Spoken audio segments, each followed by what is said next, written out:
We're on? Okay.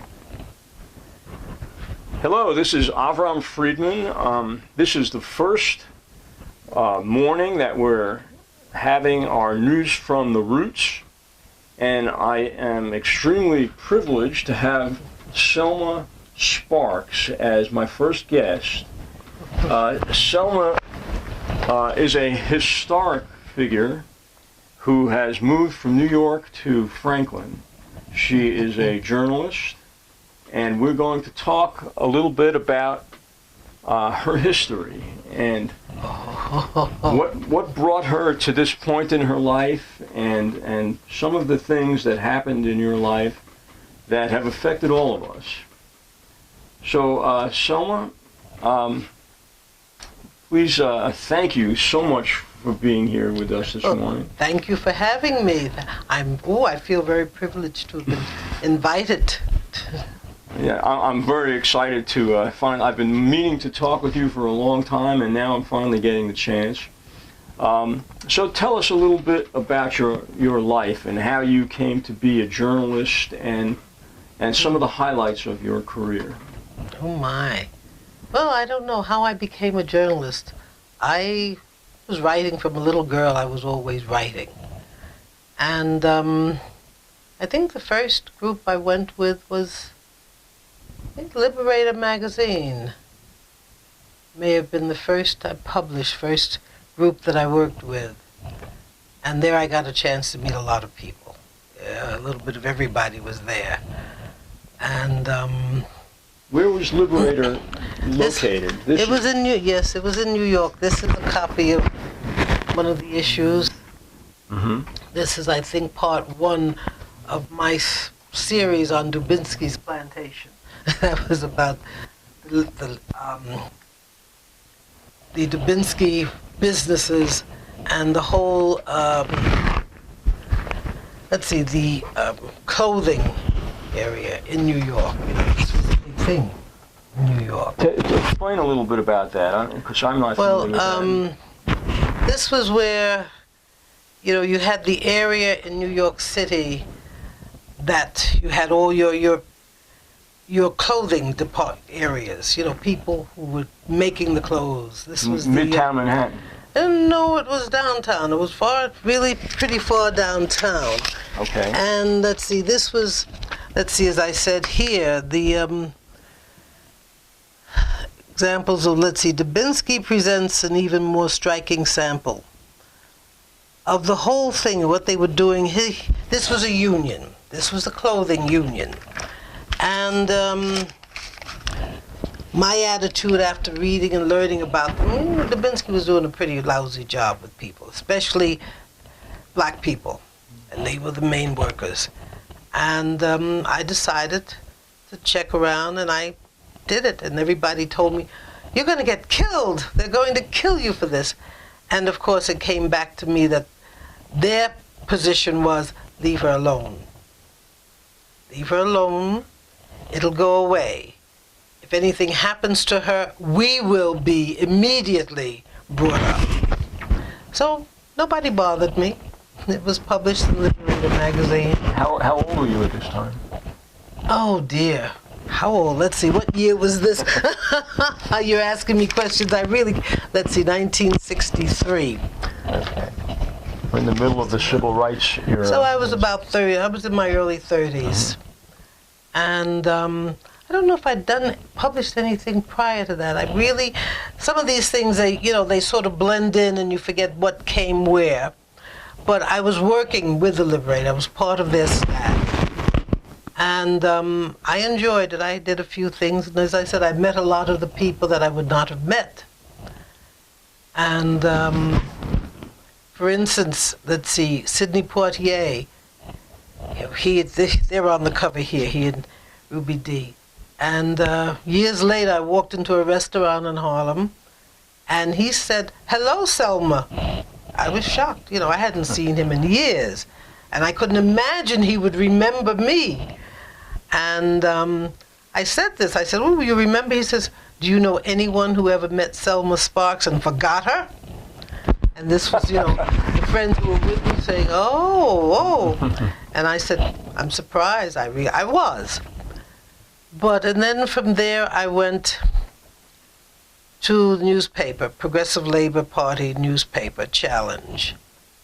And that's where I really started doing things. And while I was working with them, I was asked to do correspondence, the newspaper in Detroit, to write an article, which I did. And I don't know what happened to my copy of it. And then Revolution, which was a magazine out of Paris, asked me to do an article, and I did one for them. And working with Challenge, that's when I did the Malcolm X interview. And when they came and said to me, we want you to do an interview with Malcolm X, I looked at them, what? I'd never done an interview. Mine had been writing historical things, articles. I'd never done an interview. And I said, why? And at that point, I did not, Malcolm was not big in my life. And they said, well, the point has been made. He requested that you do it, and if you don't do it, we don't get it. What? How does he know me? How does Malcolm know anything about me? And a friend of mine who was very close to Malcolm told me later, he said, yes, Malcolm read what you had written, he's heard you speak, and he felt he had a great deal of respect for you. I went into shock. I really went into shock with that. What? Malcolm X respected me? He knew who I was? He said, yes, that's why he said he wanted you to do it. I think it was the worst thing I ever did. Because I had not had any experience interviewing. And in speaking with him, I became so involved with him that I forgot to turn on the tape recorder. And, and I was writing notes, and then I turned on, but I was so involved with listening to him. This was a real experience. This man was fantastic. Just speaking with him just took me away. And I thought that this shouldn't even be published. I was so embarrassed. And of course I sent a copy to him because he had to approve it. And he did. And I said, oh my, don't put my name there. Don't put my name on it. And of course they did. And I have a copy of it. So this had to be this was 1963 or 1964? This was 1960. He was assassinated in 1963, I think this was. I think this was 63. Yeah. It was July 11th. I'm trying to see the whole year. I think it was 60. Did you see that? Is that 64? 1964. Mm-hmm. Yeah, July 11th. July 11th, 1964. Yes. That was the date of the interview. And as I said, after that, I was so impressed with Malcolm X. I really came to understand him. This was after his trip to Mecca. And he came back with a totally different approach, a different feeling about things. That did a lot for him.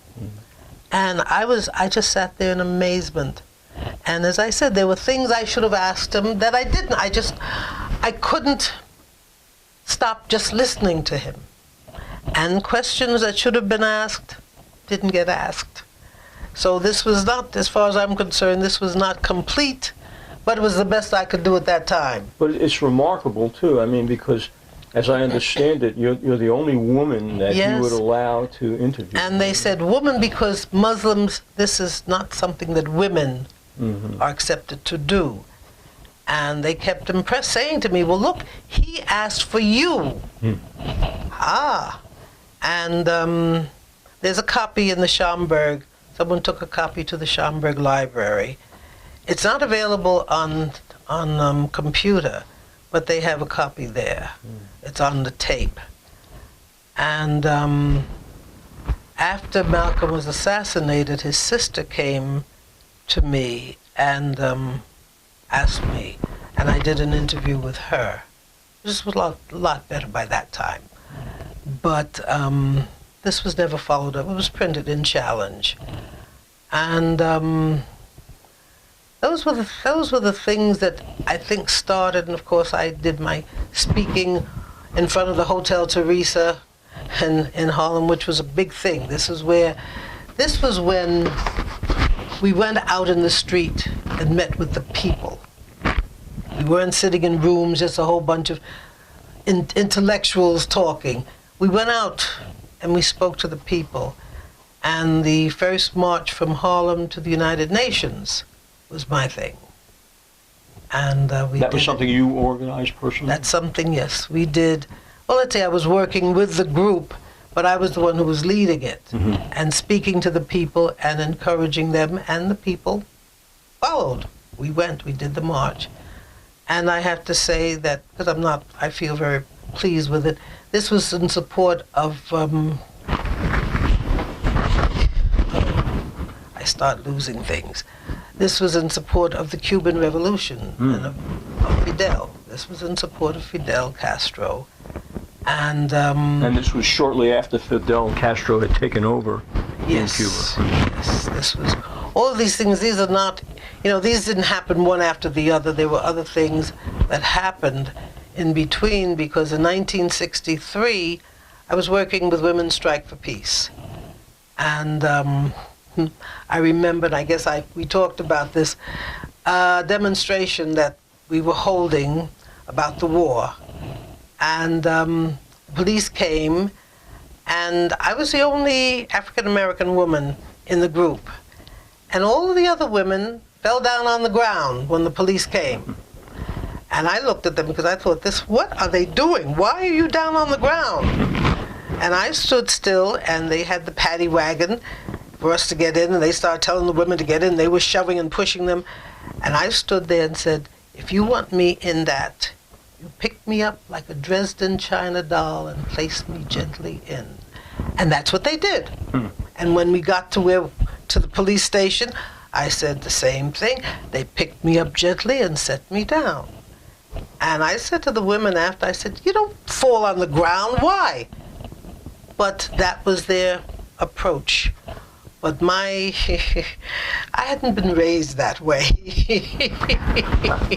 I'd like to go back for a second and talk about this demonstration in support of Fidel Castro. Most of the press for decades now, have whenever you hear the word Fidel Castro, you can hear the American public going boo. That he's a communist. He misled the United States in representing, or this is what we hear, representing what he stood for. But there's a reason there was a revolution in Cuba back then, and that's the story we rarely, if ever, hear. Can you tell us a little bit about the background of that struggle and how Fidel became? Batista was a dictator, and the ruling class there were, once again, the very rich, and the very poor were very poor. And they finally decided it was time, and Fidel and the group decided it was time to get rid of that. It was time that they had freedom, and they did. And the United States had supported Batista, and because he's their kind of guy, and I say this very openly, he was the one, everything was fine, And when he had the revolution and chased Batista, and of course, your wealthy ones ran. They ran because they were losing everything. These poor people were going to take over. And the revolution, this was a people's revolution. And the thing that can be noted is if the people had not wanted Fidel, they would have killed him. I mean, this is very simple. They had guns, but they didn't. Fidel could walk through the streets of Havana with no protection, and he lived through this. Now, I'm not going to say that he was perfect, but we haven't had anybody perfect running our country either. And he made mistakes. There are things that I don't agree with, but he was after freeing his people. He was after getting them to have, and what happened in Cuba after Now, we did not support him. In fact, we opposed him, and we went in and tried to take over. We lost. And why did we lose? Because the people were behind their leader. The people did not want us. And this embarrassed America, and they're still dealing with it. But this should have said something to people. Hey, these people want, this is their land, and they don't want us running it. And things developed where Cuba had the best medical system in the world. People came from Europe, from all over the world, to go to the hospital there. They sent their children to the children's hospital in Cuba. The Cuban doctors went all over Africa taking care of people. They were doing things that, hey, unheard of. But this was being done. So make the connection for us. Why were a group of African Americans in Harlem demonstrating in support of Fidel Castro and marching from Harlem to the United Nations? Well, I guess, like I said, I was the spokesperson. Mm-hmm. And I spoke to them. Mm-hmm. And I gave them the facts. And they agreed. And when Fidel came to Harlem, a number of years later, he was greeted, and he came in and he spoke. And instead of staying at one of the fancy downtown hotels, he stayed in the Hotel Teresa in Harlem. And he came to speak. And I remember he was going out just to walk around, and the guys grabbed him and said, you're not in Cuba, you can't do that here. You know, letting him know that there he was not as safe as he was in his country. And this was also something that, you know, people understood. And it was interesting, like you say, to find African Americans who never had anything to do with Cuba, who decided, fine, this was something that they agreed with. And I feel that I have to take a lot of the credit for that because I spoke to them. And by this time, people had heard me and knew who I was. And I don't play games. And I'm very passionate about what I believe in. And I've tried to keep up with what's real. And it hasn't been easy.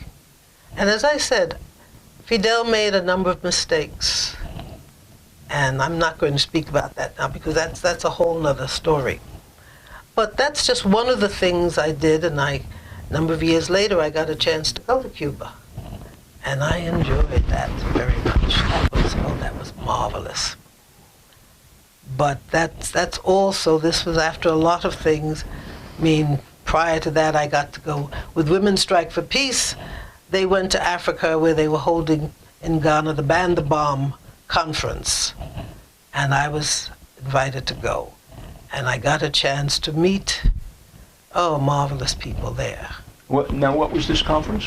Ban the Bomb. And what this was in 1963. Well, this was against the atom bomb, use of the atom bomb. Ban the bomb. Okay. Yes, and it was a peace conference, you might also say, and representatives came from all around the world, and it was very serious. And I was very grateful that I had a chance to go. And this is because Women Strike for Peace felt that I should be one of their representatives there. And this was quite an experience. I met the head of the labor unions, I met the head publisher, the Ghanaian Times there, and we developed a relationship. And in fact, when the two of them came to the country, as my son reminded me, look, who did they come to see? They came to our house to see you. And I felt, these were people who, I met. And it was quite an experience. And a young lady has written a book, and I should have, and I didn't. These papers are just not all in one place. And this was one of the things that she mentioned in her book.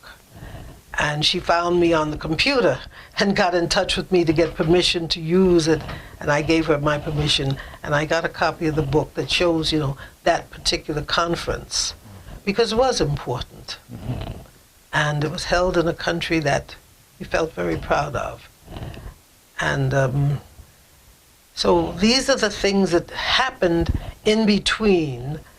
And So that's very interesting that Cuba hosted a ban the bomb. No, that wasn't Cuba. That was in Africa, Ghana.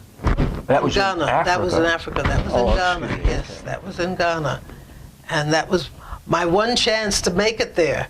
I've hoped to go back, but I haven't ever been able to make the trip back again.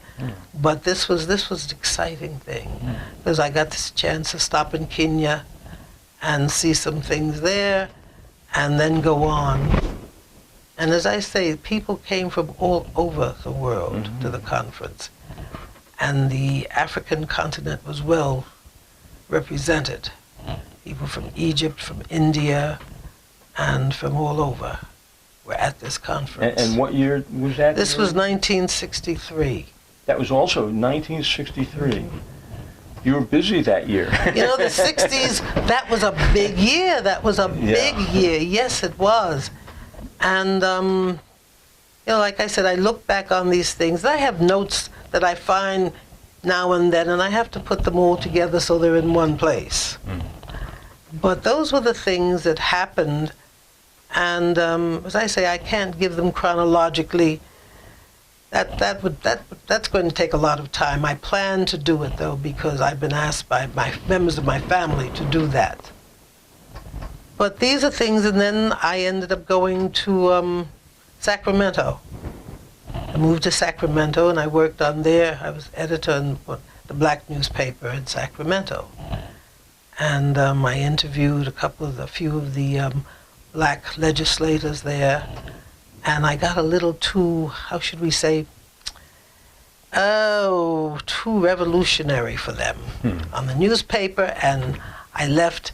And then the legislators there gave me a job in the legislature, but I was a little too much there. There was a Native American problem that I was dealing with, and I was a little out of their league. I was a little too much. They were all very, very nice, but they had to let me go. And I decided I wanted to go home. I'd never been away from home that long. So let me understand, were you working for the government? Well, when I went in the legislature, yes, I was working for the with them. California state government. Yes, and this was interesting. Some of the guys there were really, and I won't name names, but I did interviews when I was on the newspaper. I did interviews, and they appreciated the way I dealt with them. And so when I was offered the newspaper, they offered me a position there.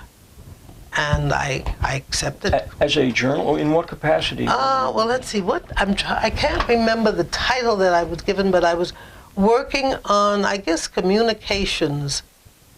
And I was doing something about the Native American problem. And I was taking a stand that they found a little too, I don't know if I say too left-wing. And I had to give up the job. Do you remember what the issue was? No, I don't really. I keep trying to remember. And there was really nothing ever really written about it. It really wasn't. I mean, I was speaking about it and talking to them about it, and then it just got, we're not ready for this. We're not ready for this. And by that time, I wanted to go back to New York anyway. I'd never been away from home that long. 2 years I was there, and that was a long time to be away from my home. And so I went back to New York. And little by little, I'd been working for New York City. Before leaving, I was working in the court system there. And that was good. When I came back, I took the test for the state job, and that's what I retired from. And actually, I was involved with a number of organizations. I worked with A. Philip Randolph, and you continued to be a journalist? No, I wasn't really. I was more, became known. I was a speaker. I was speaking all over the place, and I was an activist. And anytime anything was going on, I was part of it. And I helped to organize a lot of them. And which organizations did you become involved? I know you mentioned you were involved in the labor union. Well, I was a member of District 65, and I worked on the staff there before I went to work for New York District City. 65 AFL-CIO? Yes. For any particular industry, or? No, I worked on staff there. Okay. And this was something, we helped to form Local 1199, Hospital Workers Union. This was something we worked on. And yes, I did do more writing. I went from there, I went to work for, when the hospital built a project in Harlem. And one of the gals who was a friend of mine was one of the leaders in the union and asked me to take the position managing the project there. And I was there to, deal with any problems that people had. And I got to know, and that's when I did some more writing. And that was about, then there were the Harlem Six. We named them that. These were 6 boys who were treated very, very badly by the police. And I wrote it up. I wrote about their mothers. And that I've had forgotten about. Where was that published? That, I think, ended up being published in Challenge. That may have been when they got to know me. Challenge. That may have been. I think I have a copy of it. No, it was done, or Liberated. It was done in form. And that was something, that was my first real personal involvement. And I got to know the mothers of these 6 boys, and I felt that this was important. So what was the story behind, were they charged with a crime, or? Oh, they were charged with things that they had not done. These were young boys. These were children. And the police... Young teenagers, or? Yes, yes. And the police were very rough on them, very. And this was something that people in Harlem stood up about. And I felt that writing it from the mother's point was important. Any of you who have children, you can imagine how these women felt to see their boys hurt, bruised, and abused. And so this was something that I did. And I was still involved. I mean, I stayed involved with different groups, names. Some of us didn't have names. We were just working for something, trying to get to the people, to educate people about what was going on. And this was almost up until the time I left New York. But I had stopped for many reasons. And as I said, I came through the time when you went out in the street to the people. You didn't sit around in rooms talking to yourselves. And I didn't see any point in it. And, and I'm not saying that I was correct. I'm simply saying that was my feeling. And I left home. And I keep saying, I don't believe in accidents in life. So I said there had to be some reason why I was brought to Franklin. When I told people where I was going, some of the tenants in my building complex in Cobble Hills, Brooklyn, had been to North Carolina, and they knew Asheville. When I mentioned Franklin, they'd never heard of Franklin. Franklin? Where's that? And they said, no, we never heard of it. But Asheville we knew about. We went to Asheville, we went to Raleigh, and nobody ever knew anything about Franklin. But I said there had to be some reason that brought me to this town. Lucky us. Well, I don't know. I became a little troublemaker as soon as I got here. But I told my friends, everybody, when they knew that I was going south. I'd never been south. I was not. My family came from Atlantic City. That was our south. And they said, okay, we're going to take up a collection so we've got money to bail you out. And I said, I'm not going there to start a revolution. I'm going there just to relax. And nobody could believe that. Nobody could believe it. They just knew I was going, and I got here, and without meaning to, I got involved You know, when they had the thing about the airline, the airport extension Yes. onto Native American land. Yeah. I was requested by some Native Americans to participate in the discussions, and I agreed. I mean, I hadn't been here long. I was still ready to go, and I did. And I'm got a few people a little annoyed. I know one of them said, "Oh, well, she's from Brooklyn, New York." And when I stood up to speak, I said, "Yes, I'm Selma Sparks, and I am from Brooklyn, New York. And anyone who takes issue with that, that's your issue." And I went on very neatly to say what I had to say. And I went to a couple of the meetings, and I stopped because I did not feel the Native Americans were doing what they should be doing about that. I just felt that, you know, this is their fight, and they've got to fight it. I can't fight it for them. And so I stopped.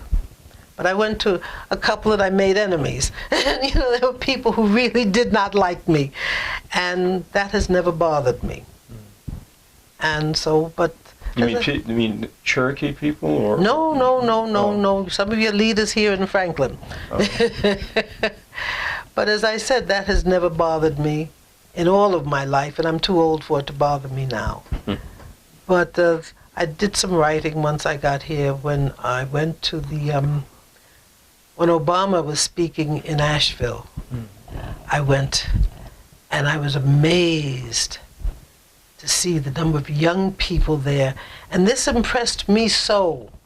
And I wrote about it, and it was published in Macon County News, Macon County News, yes. And because I was really so impressed. As I said, I was still new to the South, and to see this, and to see the large number of white people who were there in support. This was like, and then the young people. That was exciting for me. And I spoke to some of them, and it was really, for me, this was something that was really fascinating. And so I wrote about it. I was still at that point where I would write about the things that impressed me. And I did, and they published it. And that's been about it as far as the writing. I'm now in the process of getting things together.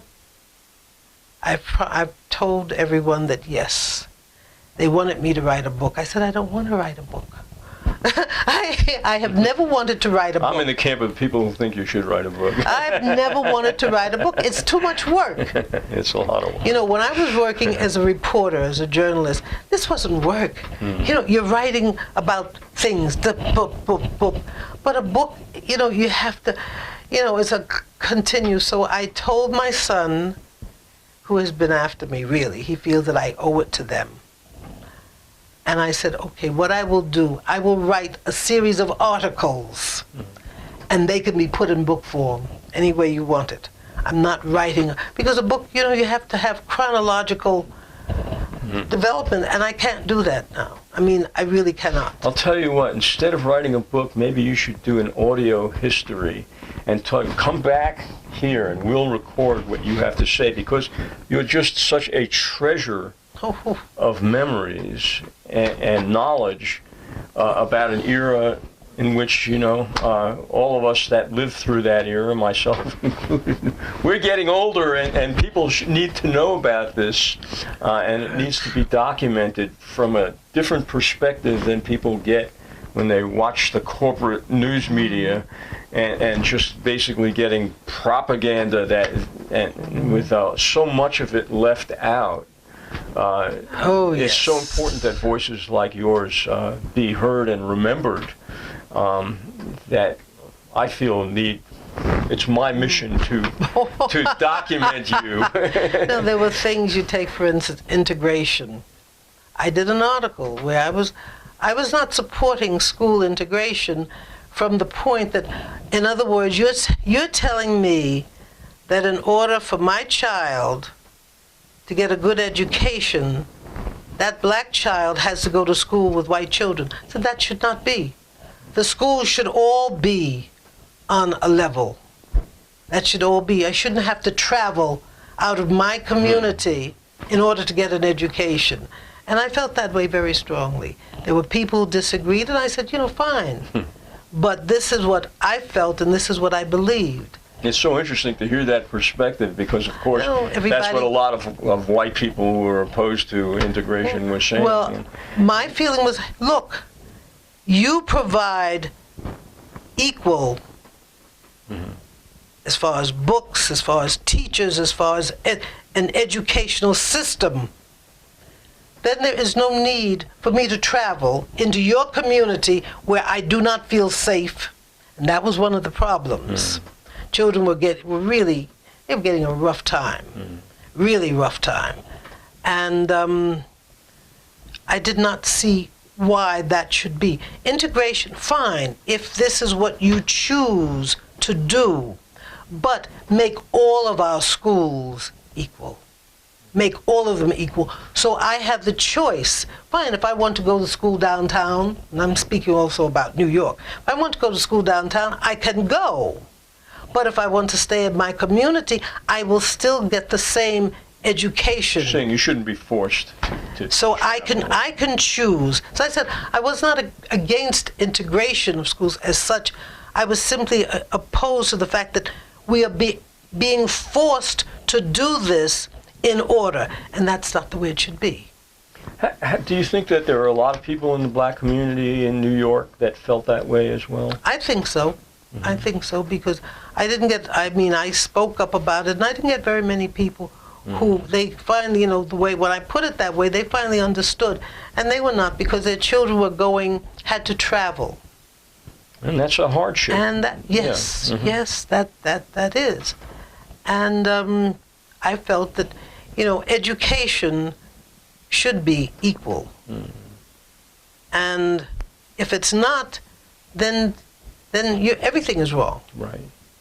And I still, feel that way very strongly, and I look at the educational system and I shake my head. Yeah. And it's really... Yeah, there's no reason why a school in any particular neighborhood should be less invested in than anywhere else. Right. Precisely. So fine, said some of those white kids from downtown up to the school in Harlem. Right. Why should I be the one who has to be put on that bus to travel? Let them travel. Let them come to my community. And of course these things, what? But when I said that, and I meant it. And I felt very strongly about it. And some of the people agreed. You're right. Why should we have to? Why can't they? Come on. And then of course that was, woo. Yeah. But it's been, I look back on the years and on the things. And of course, as I said, I became more of a speaker. And I guess that's because talking is so much easier. and you're still so eloquent at doing that. In fact, we started an NAACP chapter here in Silva, in Jackson County, which is the furthest west branch of any NAACP in North Carolina in its history. And I've heard you speak at least once at Western Carolina University last year, and it was inspiring, and I think you inspired many of the students. You implored them to get involved. Yes, my thing is to the young people, like I say to them, this is your world. I'm going to be gone. I'm already past that age. I'm going to be gone. We're going to be gone. Now, we tried, and we did as much as we could, but it's up to you now to pick it up and start moving. If you decide what kind of world you want, and you work for it, you fight for it, you struggle for it. It's not going to be given to you. Nobody's going to give it to you. You've got to get out there and really work for it, because it's yours. And I feel this is something that I am passionate about. And what's your take on why is it so difficult to get young people involved in the political movement that's necessary in this day and age for so many reasons? Well, for a number of years, we haven't been doing such a good job. When I say we, I mean the older ones have not really been doing such a good job. And then so many parents made their children feel like, well, this is all yours, you know. I want to make it easier for my child. This was the big thing. I want things to be better for my child. Fine, that's understandable, and I, fell into that also. But I taught, my son carries on today. I learned from him. I taught them things. I had the books for them to read. They weren't watching television. There were a couple of programs we watched on television. Other than that, that was it. We discussed things. We discussed what was going on in the world. And there were the books to read, and these were discussed. And this way, he learned. He understood, because this was a part of our life. And I think that too many of us were very busy trying to make things economically better. And we didn't realize, hey, for that to really be, we've got to teach our children what's going on in the world, what's going on in this country, so that they understand, so that they realize, hey, there's a lot more to be done. We have not reached the mountaintop. We're not going to reach it in my lifetime, that's for sure.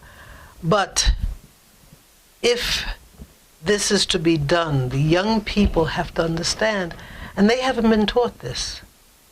This has not been, they don't learn it in school. Very few learn the struggle that was waged by their parents, grandparents, to get to where they are now. Very few of them recognize that. I had one attorney say to me, well, nobody did this for me, I did it for myself. And I looked at her and said, oh, really? You really think? I was on the subway train in Manhattan, and we got into this conversation, and everybody called out. When I told her, I said, no, my dear, I helped you get to where you are, because I helped make it possible for you to go to that law school, for you to get that job. You didn't do it all by yourself. You didn't do very much. Okay, fine, you got the good marks. But before I got in there, those good marks wouldn't have meant anything. And everybody in that subway car applauded. Because this young lady, but that's what so many of your college graduates, that's how they think. They don't understand what it took to make it possible. And the good marks, sure, but there was a time those good marks wouldn't have gotten you anything if we hadn't struggled to make it possible for you to go on. And this is what they have to be made to understand. Freedom is not given. You have to fight for it. You have to be willing to get out there and struggle for it. And we haven't made that trip yet. We haven't gotten to the top of that mountain. And this is what we need to have, some way of teaching young people, black and white, that if you want a certain kind of world, if you want a world of peace and freedom, and you have to have freedom to have peace, then you've got to work for it. You've got to get out there and be willing to struggle for it. Because nobody's going to give it to you. Those guys sitting up at the top, they don't want you to have it. It's theirs and they want to keep it. You want it? You got to fight for it. Democracy is not a spectator sport, right? Well, that's another word that I say to everybody. I say, look, this is not a democracy. America is not a democracy. It was not meant to be. The men who formed this was a republic. This was not a democracy, and it is not a democracy and may never be. But it would be great. This is a capitalist republic. And that's the other thing that has to be understood. And that's not a dirty word, but this is what it is. Democracy means everybody is equal, and that's just not existent. That is not existent here. And that's what I think maybe has to be explained and understood. That may be part of it. All right, I agree. It's not what we have, but isn't it a goal that we strive toward? I really don't believe that that's what anybody's striving for. I don't think that they understand well enough. Because, let's face it, if everybody's equal, everybody has equal opportunity and everybody's equal, those guys sitting up at the top, that 1% or 2%, that's not what they want. Right, but that's what we want. Is it really? You see, I have my ideas about that. Okay. I think your workers want to be up there with them. See, that's the thing. In order to have what's here, there has to be somebody, like throughout history, there has to be somebody down here that you can be above, that you can, So you just think people are striving to be in that 1% and still oppress the people below them? Because that's the only way you can achieve. Well, I think that probably does describe the mentality of a lot of American people, but I don't think it describes the mentality of all American people. No, nothing. I think that there is a genuine movement afoot in this country right now to make things less unequal. At least strive in the direction of equality, or better, less inequality, I would say. And I think that the ideal might be unachievable, is unachievable, of whatever the socialist utopian society in which everybody is absolutely equal. But the disparity is so rigid right now, and so mobility within society has become extremely difficult, and is moving more in that direction. It's almost like a caste system in the United States right now, and in other countries too, to be fair. I mean, it's not just in America. But I think that the young people who are active politically recognize this, and also recognize the necessity for political power and within the lower classes and the middle class in order to overcome such global issues as climate change and extreme poverty and famine and in some parts of the world, that for the survival of the human race, it's necessary for us to not operate on a totally selfish basis anymore. I perceive this happening. I perceived it happening in the 2016 election, where Bernie Sanders received such an incredibly large proportion of support from the younger generations. And so I see hope in that. This is, like I said, our hope for a future is with the youth. Mm-hmm. I mean, this is it. This is it. Because unless they take over and do, it won't get done. Because, let's face it, we can't do it. I mean, we have made our attempts, we have done what, and we've made strides. Oh yes, yes, yes. But it's the young people, their enthusiasm, their energy. This is what is needed. And this is what, with that, things can be, with their understanding. So what can we do to nurture that, or should we just get out of the way? This is something that I know. I was talking to someone. I said, maybe we just leave them alone. And he said, yeah, but then there's so much that they don't know. And I said, but they'll learn. They'll learn. And maybe we should let them learn the way we learned, because nobody taught us. We learned it from experience, from what was happening. We had to respond to what was going on. We had to find a way to get up out of that. maybe that's what they have to do. Maybe if we leave them alone, they will, because I find that much of it, what they're saying is, well, you people, like they say about the party, you're not really doing anything. And we don't understand what you're supposed to be doing. But we have, and they may have ideas. Now, if we could sit down and call a meeting of young people and ask them, may we attend so we can hear what you have to say. Instead of calling, well, we're calling a meeting and no. Speak to some of them who are in leadership.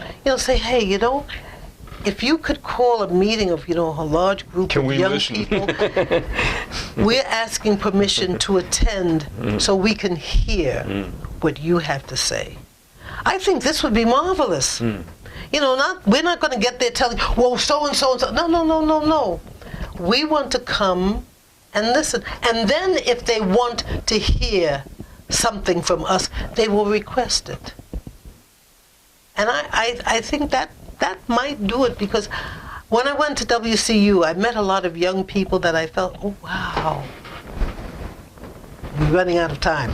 No, we're not running out of time. We have as much time as we want. Oh my. But those young people they had an enthusiasm, they had an energy that I felt. And I think that, okay, so I said something to them that made them feel, oh yes, we can, fine, you take it and go on. I'm not going to stand in your way. I'm not your leader. See, that's the other thing. We still claim to be the leadership. And I begin to question that. I'm not sure about any of this. These are things that are just beginning to come through to me. And I'm thinking, how can we make the way for the young people to get out there, the battlefront? And we stay behind. We're your backup. We're always there for you. But this is yours. And I think that, and just talking about it, makes me feel more and more that might be the way to do it. But how do we do that? And I think that maybe we need to start thinking about it. I listen to people here. Now, this is a whole new experience. The South is a new experience. I've been here for 10 years. I've learned a lot. And I've come to understand a lot. And I disagree with a lot.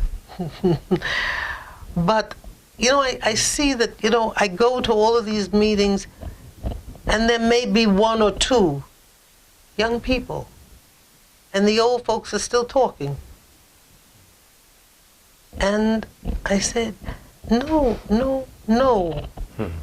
Tell those two young people, look, go and tell your friends to have a meeting, to discuss things. And some of us may ask, may we attend to listen? And always add that, we just want to listen. We want to hear what you have to say about this. We want to begin to understand what you feel about this. Hey, this might be the way to do it. It's their world. That's coming up. I mean, we're on the way out, and it's their world, and really everything I think at this point that people our age can do is usher in, clear the pathway, and do what we can in that way. But yes, I agree entirely that the leadership has to come from the younger generation at this point. Because everything we do is for them at this point. That's for it. Our children, our grandchildren, and future generations. And we live in a moment in history now when it's crucial that we think about future generations, because we can live out our lives and pretending that well, we're going to die off, and it doesn't matter what happens after that. And with such enormous issues as climate change out there that are happening now, but will certainly impact our children and grandchildren more than it impacts our lives. And but so many people, like, okay, I'm 85. Now, I'm not going to be around that many more years, let's face it. But so many people's attitude is simply, oh, well, it's not going to affect me because I won't be here. Right. But you can't take that. Come on. You've got children. You've got grandchildren. I've got great-grandchildren. And I'm concerned. I really would like to leave them with a world that is at least knowledgeable, at least aware enough to try. You know, that's about all I can do. That's about all I can do. And that's what I would like for them. Sure, I'm not going to be around because I don't believe in, you know, my spirit is going to be floating around. No, I'm not going to be affected by that. Like I say, you know, when I look at the school system here in Franklin,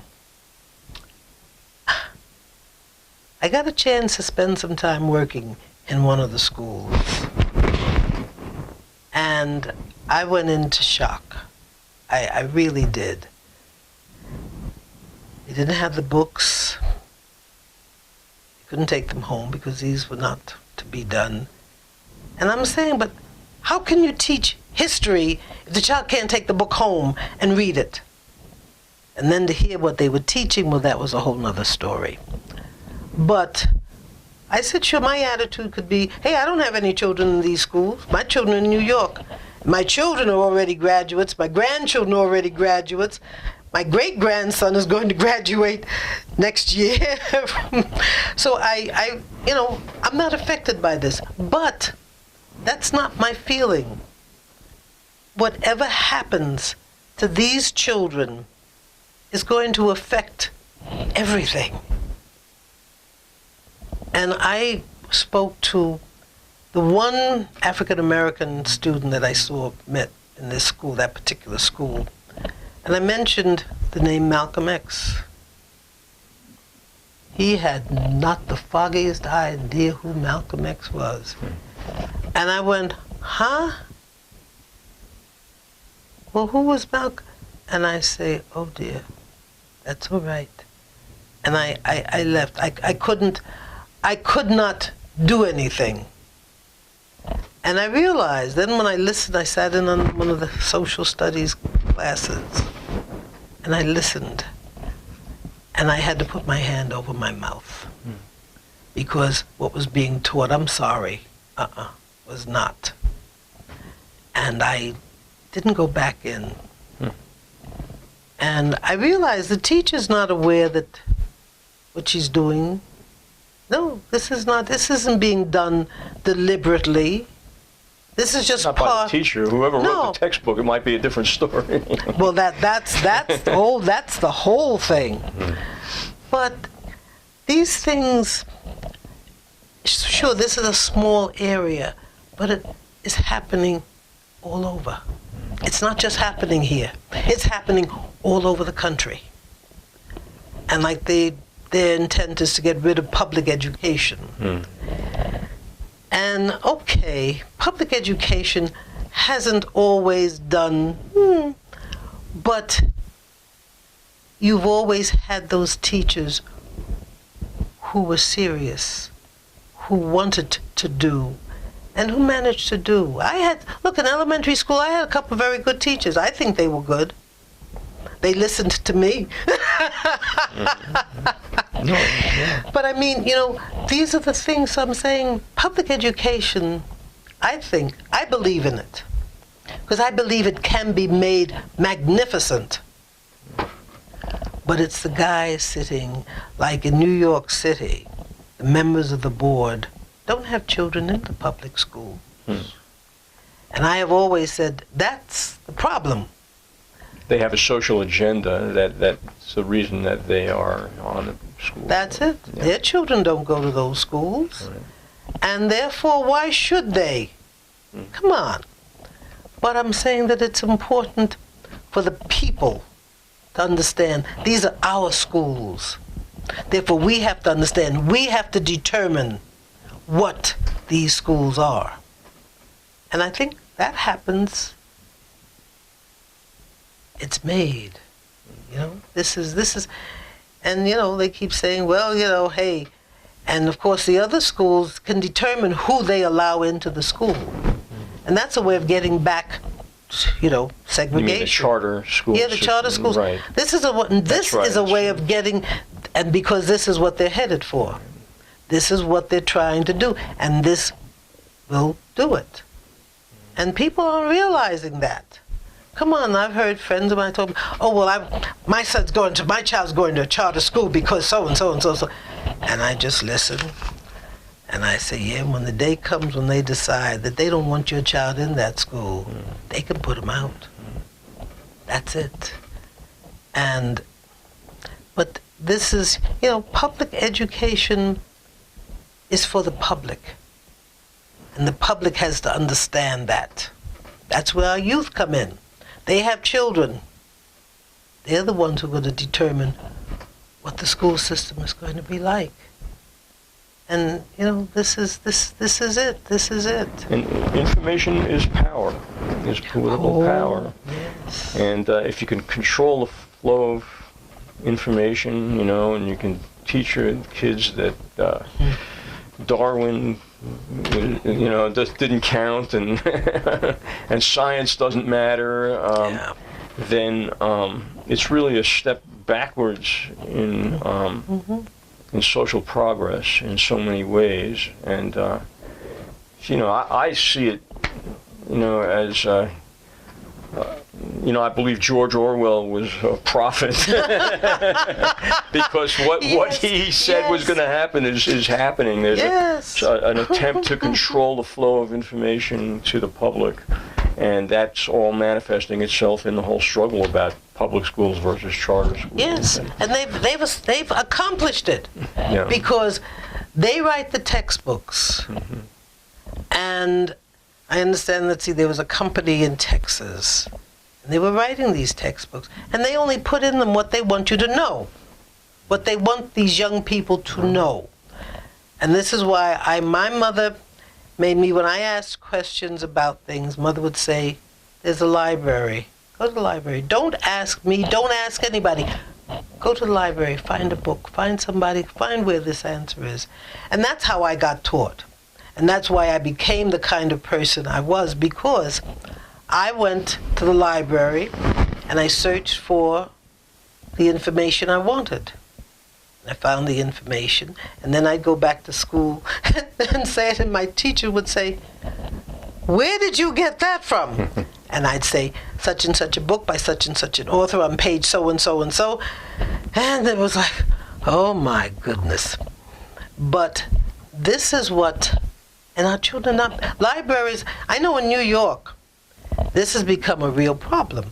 The kids are not reading. They're not reading books. They're busy with the games on the smartphones, on the this and on that, and they're not reading. They're taking what is given to them, and they're not searching for more. They're only being given what that upper group wants them to have. Mm-hmm. And that's part of the problem. That's why they don't know. But some of them are beginning to question. That's the thing that people don't want. They don't want any questions. Well, that's the double-edged sword of the internet and cell phones, is that there is that information, that alternative source of information. Because the news media is just like the public schools. They're only feeding us the information they want us to know. Yeah. And so, but the internet, which is what the younger generation is tuned into, is giving them more information. Yes, and making them ask more questions. That's right. And seek answers. This, like you say, that's the other side of that coin. Yes. And, if more of them do that, and that's why we've got some of them who are out there now, prepared and asking questions and prepared to do something because of that. I mean, that has been quite a thing. And that's the struggle that's going on. It is. It's a struggle of information. Oh, yes. Who do you believe? I mean, this whole fake news industry, you know, and where do you draw the line about what's fake news? Isn't it just as fake if you're leaving out, if you're omitting information, as if you're giving misinformation? Giving misinformation, right? That's it. And so these are interesting times, as they say. Oh, yes. I am so, you know, I keep saying, I'm so glad I was born when I was, because I lived through that period of time when things were really, when they were like, as I, you know, told kids, New York City, when I was a little girl, there were places I couldn't go. Couldn't stay, no matter how much money I might have, I couldn't stay in those hotels, I couldn't eat in those restaurants, I couldn't go, I couldn't rent that apartment, you know. So I went through all of that and the changes that took place. And they didn't take place easily. They didn't just happen. We made them happen. We made them happen. But to live through all of that and to live through the end of the Depression, okay, I was born in 31. The Depression was still there. And to live through a presidency like Roosevelt and Eleanor Roosevelt. And the things that we don't see. Eleanor was quite a person. She was, there was a whole nother thing there. But to live through that and to live through that Second World War and to see and to learn the things that they didn't tell us, to learn the things that happened that created that. And then to go through, you know, Vietnam and Korea and see all of this and watch the changes and be part of some of the changes. And, you know, this was quite a time to live through.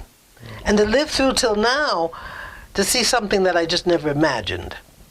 Never imagined. I mean, you know, I realize all kinds of things happened here, but some things you just didn't believe could. But they have. And that also says something about the American public. That says something about that we have to stop and look at. We have to look at it. We have to try to understand it. And then we have to realize, okay, now, what do we do about it? Because something has to be. So we have to first understand. And you look at it and you realize the people who say, well, I only watch Fox News because that's where I get the news. And you say, oh my God. You know, when your parent is doing that and saying that, the child, this is what becomes part of that child. And as that child grows up, it becomes part of that adult. And then you've got the same thing going on. Well, you know, that's what you're talking about is the reason we started Mountain Stream TV, to give an alternative source of information and news. You know, the old song Gil Scott-Heron wrote, "The revolution will not be televised." Well, it is being televised here on Mountain Stream TV. That's wonderful. This is fascinating, and I want to continue this conversation. Can we do that? Oh, sure. You know, we can. You and I, we can talk at any time. Yeah. Yes, but I want to do it where other people hear, because you don't hear what the things that you're talking about if you tune into Fox News or MSNBC or any of the other networks. And so let's just continue this conversation again, okay? By all means. And thank you so much for being here today and for sharing your thoughts and memories with us. Yes, and there's a lot more, and I guess I have to try and get them all together. Yeah. But I thank you very much. Okay. Really, yes. Okay. Thank you, and this has been the first episode of News from the Roots, and this conversation will be continued, and we'll have many others, and thank you for tuning in.